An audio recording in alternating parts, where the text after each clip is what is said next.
ശബരിമലയുമായി ബന്ധപ്പെട്ട കാര്യങ്ങൾ പറയുമ്പോൾ കേരളത്തിലെ ഏറ്റവും പ്രധാനപ്പെട്ട ആരാധനാ കേന്ദ്രമായ ശബരിമലയുമായി ഉയർന്നു വരുന്ന ഓരോ ആരോപണങ്ങളും ഒരു ഭക്തൻ എന്ന നിലയിൽ എന്നെപ്പോലെയുള്ള ഭക്തന്മാർക്കും വേദന ഉണ്ടാക്കുന്ന കാര്യമാണ്. ആഗോള അയ്യപ്പ സംഗമം നടത്തിയത് ലോകത്തെമ്പാടും ശബരിമലയുടെ പ്രശസ്തി വർദ്ധിപ്പിക്കാനാണെന്നാണ് പറഞ്ഞത്. ഇപ്പം ഏതായാലും അവിടെ നടക്കുന്ന വെട്ടിപ്പ് കൊണ്ട് ലോകമെമ്പാടും ശബരിമലയെ പ്രസിദ്ധി ആർജിച്ചിരിക്കുകയാണ്. ദേവസ്വം മന്ത്രി VN വാസവൻ ഇതിൽ നിന്ന് ഒഴിഞ്ഞു നിൽക്കാൻ കഴിയില്ല. ആഗോള സംഗമത്തിന്റെ ഒരുക്കങ്ങൾക്ക് വേണ്ടി മുൻകൈ എടുത്തത് മന്ത്രിയാണ്, നിർദ്ദേശങ്ങൾ കൊടുത്തത് മന്ത്രിയാണ്. അത് വൻ നേട്ടമാണെന്ന് പറഞ്ഞ് അഭിമാനം കൊണ്ടത് ഈ മന്ത്രിയാണ്. പക്ഷേ തട്ടിപ്പിന്റെ വാർത്തകൾ പുറത്തു വരുമ്പോൾ തനിക്ക് ഉത്തരവാദിത്വമില്ല, എല്ലാം ബോർഡിന്റെ തലയിലാണ് എന്ന് പറഞ്ഞ് ദേവസ്വം മന്ത്രിക്ക് എങ്ങനെ ഒഴിയാൻ കഴിയും? ഞാൻ ഇന്നലെ സ്പീക്കർക്ക് അവകാശ ലംഘനത്തിനുള്ള നോട്ടീസ് കൊടുത്തിട്ടുണ്ട്. നിയമസഭയിൽ ശ്രീ തിരുവഞ്ചൂർ രാധാകൃഷ്ണന്റെ മറുപടിയായി മന്ത്രി പറഞ്ഞത് കാര്യങ്ങൾക്ക് ഘടകവിരുദ്ധമായിട്ടാണ് റിപ്പോർട്ട് ഇപ്പോൾ പുറത്തു വന്നിരിക്കുന്നത്. 7 കോടി രൂപയാണ് ഇതിനു വേണ്ടി ചെലവഴിച്ചതെന്ന് പറയും. എന്തിനാണ് 7 കോടി രൂപ ചെലവഴിച്ചത്? 7 കോടി രൂപ ചെലവഴിക്കേണ്ട എന്താവശ്യമാണ് ഇവിടെ വന്നിരിക്കുന്നത്? ഭക്ഷണം കൊടുത്തതിന്, ഭജന ഏർപ്പാട് ചെയ്തതിന്, മുഖ്യമന്ത്രിക്ക് കട്ടിൽ വാങ്ങിച്ചതിന്, ഇതെല്ലാം വലിയ ക്രമക്കേടുണ്ടെന്നുള്ള വാർത്തകളാണ് പുറത്തു വരുന്നത്.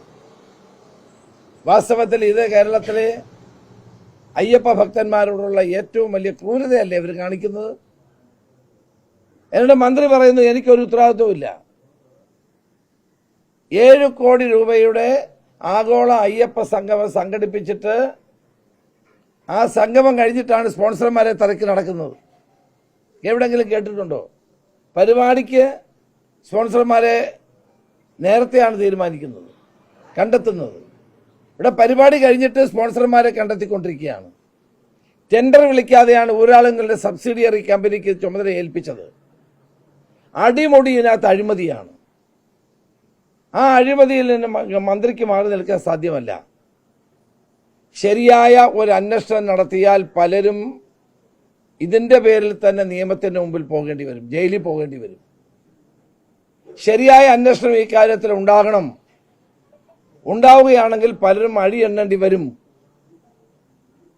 അയ്യപ്പന്റെ പേരിലുള്ള ഈ കൊള്ള ഇടതുപക്ഷത്തിന്റെ കാലത്ത് ഇപ്പൊ തുടർന്ന് തന്നെ നടന്നുകൊണ്ടിരിക്കുകയാണ്. ഈ ഗവൺമെന്റിന് ശബരിമലയോട് ഇത്രയും വലിയ വിരോധം എന്താണെന്ന് എനിക്ക് മനസ്സിലാവുന്നില്ല. യുവതീ പ്രവേശനത്തിൽ തുടങ്ങിയതാണ്, ഇപ്പോഴെത്തി നിൽക്കുന്ന ആഗോള സംഗമത്തിൽ കോടികളുടെ അഴിമതിയാണ്. അതുകൊണ്ട് ആഗോള സംഗമത്തെ സംബന്ധിച്ചൊരു സമഗ്രമായ അന്വേഷണം ഉണ്ടാകണം. യഥാർത്ഥ പ്രതികളെ കണ്ടെത്തണം. ഇതിൽ നടന്നിട്ടുള്ള വെട്ടിപ്പും തട്ടിപ്പും പുറത്തു വരണം. ഇത് എന്തിനു വേണ്ടി നടത്തിയെന്ന് ഇപ്പോഴും ആർക്കും മനസ്സിലാവുന്നില്ല. അപ്പോൾ വെട്ടിപ്പ് നടത്താൻ വേണ്ടി ഓരോ പദ്ധതികളും കോൺക്ലേവുകളും നടത്തി തെരഞ്ഞെടുപ്പ് ആയതുകൊണ്ട് പേരെടുക്കാൻ വേണ്ടി നടത്തുന്ന ഒരു ശ്രമമാണ്. ഇപ്പൊ നിങ്ങൾ കാണുന്നില്ല, എല്ലായിടത്തും KSRTC മുഴുവൻ പരസ്യമാണ്. ഇതാരുടെ പണമാണ് ഉപയോഗിക്കുന്നത്? ജനങ്ങളുടെ പണമല്ലേ? തെരഞ്ഞെടുപ്പിന് പ്രഖ്യാപിക്കാൻ ഏതാണ്ട് 1 മാസം മാത്രമാണ് ഇപ്പോൾ ഉള്ളത്. അതിനിടയിൽ ജനങ്ങളുടെ പണം ഉപയോഗിച്ചുകൊണ്ട് ഏകപക്ഷീയമായി ഇടതുമുന്നണി ഇപ്പോൾ പ്രചരണങ്ങൾ ആരംഭിച്ചിരിക്കുകയാണ്. ഇത് ജനങ്ങൾ തിരിച്ചറിയും. പരസ്യങ്ങൾ കൊടുത്ത് യഥാർത്ഥ മുഖം മറച്ചു വെക്കാൻ മുന്നണിക്ക് കഴിയില്ല, ഗവൺമെന്റ് കഴിയില്ല.